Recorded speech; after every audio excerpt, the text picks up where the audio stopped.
Ini pemasangan AC Sharp 09 AH09BEY 2 seperti ini. Ini tampilan indoornya seperti ini. Nah itu dari samping seperti itu. Di ruangan 3,5 kali 4,5. Yang nempatin adik kecil cantik. Ada meja belajarnya. Terus di sini, nah ini dibaliknya.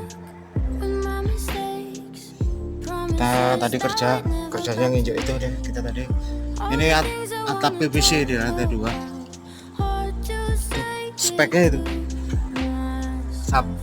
sudah R32 760 watt ya. Nah itu 760 watt 3,6 ampere ya itu.